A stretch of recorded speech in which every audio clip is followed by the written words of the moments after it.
Today is Thursday, and I'm going to do a teaching at the ranch. I'm kind of out in the country, almost in the Sandia, Mathis area. So I thought I'll wait. I'll just do a couple brief things. I looked at the caller times online on the computer. They got a story. Is 2017 the year that we're going to get hit by the big hurricane? And then they go all the way back to Celia. I didn't read the story. Maybe it said, if it happens, we're all expecting it. It's not that guy John's prophecy. I didn't read it. But they're noting it. Okay, I've been mild on one of the talk show personalities out of Corpus Christi. His name is Jim Lago. I had a firefighter that used to listen to Jim Lago at the firehouse. He told me, John, I said, no, I really don't like that guy. This is many years ago. Where I live in Turtle Cove, this is going to get into the code enforcement and people that have connections. Where I live is where Jim Lago lives. I've been told Jim Lago lives there, and also Joe Gazin, famous personality on occasional live TV news for many years. So it's a nice neighborhood. I've listened to Jim Lago. I listened to him today. But over the years, people in Texas, a lot of times they park vehicles in their front yard. There's people still that do that till this day. There's no law against actually, it's your property, and if you park a legal vehicle on your grass, and I have a neighbor next door to me that I don't worry, but when I cut my grass, his vehicle is there. It doesn't bother me. It's his property, and it's common. But I've heard people complain, and I forget now if I heard Lago complain or not. But many years ago, somebody wrote a letter from our neighborhood and mailed it to our house. They might have done it to a few people that parked. And my wife opened it and was upset. This might be 15 years ago. And the letter was, move your vehicle out of the yard before we report you, or something of that nature. And my wife was a little upset. I believe Jim Lago sent that. I can't prove it, but I was like, don't you ever effing send me a letter. Okay, Mr. Lago, I'll be merciful to you because I don't have exact proof, but I believe Lago did it. Lago's, oh, look at these cute, look at these stray dogs out here. Where are you from? Where are you from? My daughter does the pet rescue, and she would want me to bring them right now. She picks these dogs up along the side of the road. Oh, I don't know if I'm going to take them. So anyway, the code enforcement issue. I was a certified fire inspector for 25 years, okay? All firefighters did not hold that certificate. Eventually, it was a requirement for the captains to have it. But I was one of the few firefighters. I was an engineer, driver, moved up. But I was one of the few that had it for the 25 years. The reason I had that is, at the time I got hired, all of the rookies were required to attend any certification courses that the city was giving that year. And when me and a few other rookies got that certification. But it was not a requirement for a firefighter to have it. Now look, I don't want to keep going on the same. I've been in properties that cops own. Biggest fire hazard you'd ever see in your life. Okay?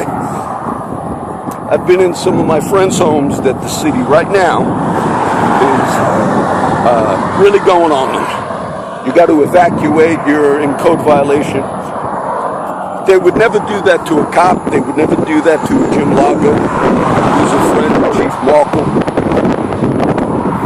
And you say you're making a big deal. Yes, they use that code enforcement sort of as, at times it was used as a retaliatory measure, okay?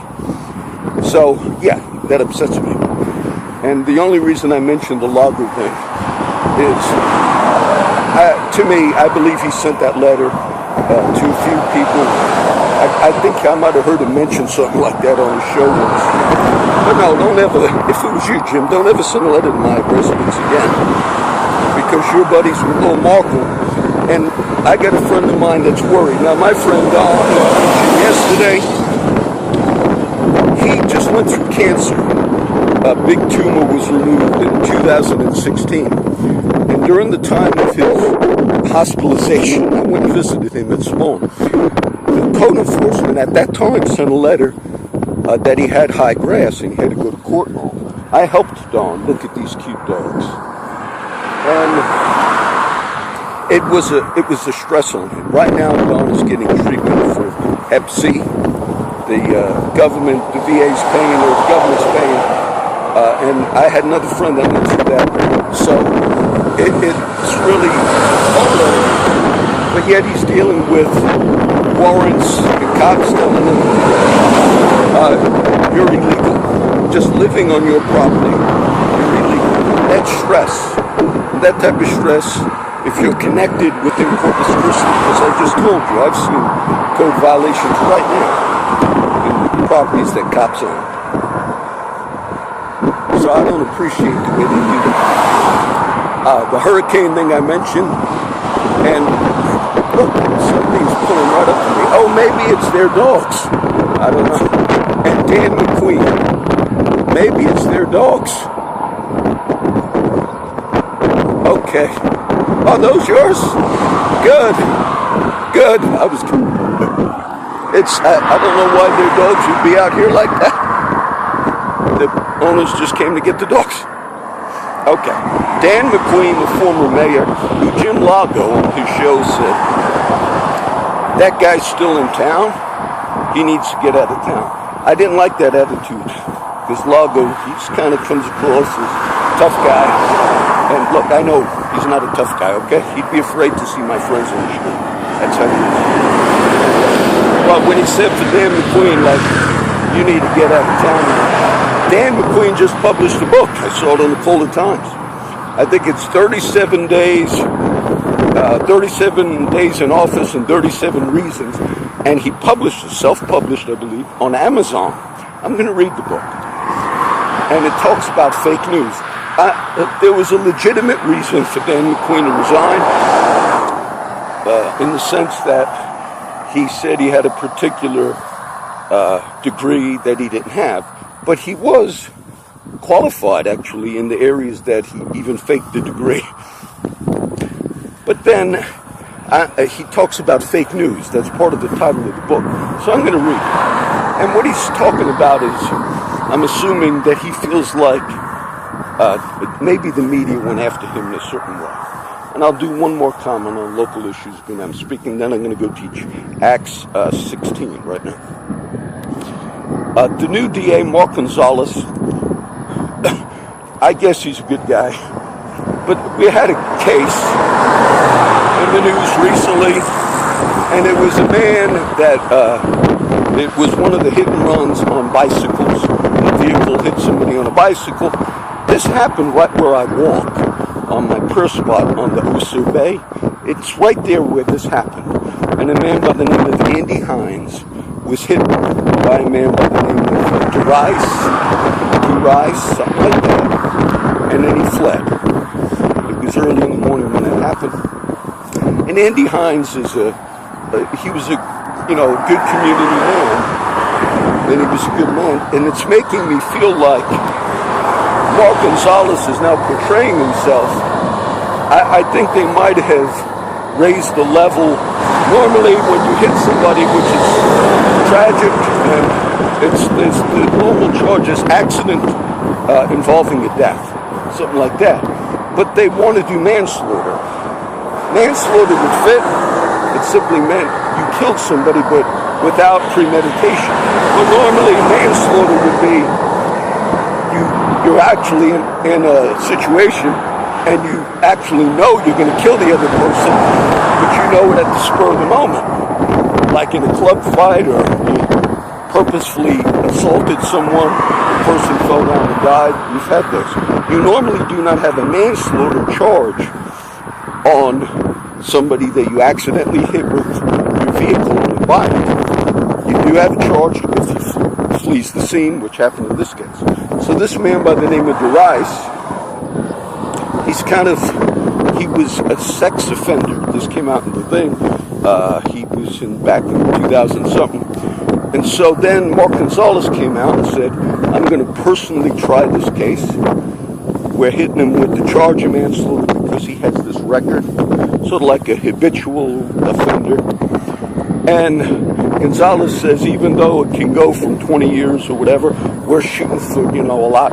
I just had the sense that Gonzalez might be he might be trying to say, look, I'm very tough on crime. I'm going to personally try this case. We're shooting for everything. And the family of Andy Hines rightfully is upset. But it seems like you're going after that DeRice guy. It doesn't seem like it's just because you have cases of gang shootings and killings and all that actually fit under manslaughter. This would not fit that. And then this DeRice character didn't show up for court, and then he finally got arrested and he was before Judge Sandra Watts. It might look good on the resume as the new DA personally trying the case, but you have I'm sure you're going to have other more serious things. So I'm uncomfortable with that. I think if anybody makes a decision based on, I want to look tough type thing, I'm uncomfortable with that. So these are just a few local things I wanted to mention. And that one okay? I'll probably try and read the Dan McQueen book, because Lago said if I were you, McQueen, I'd get out of town. It looks like McQueen's staying. Okay? This is for Jim Lago.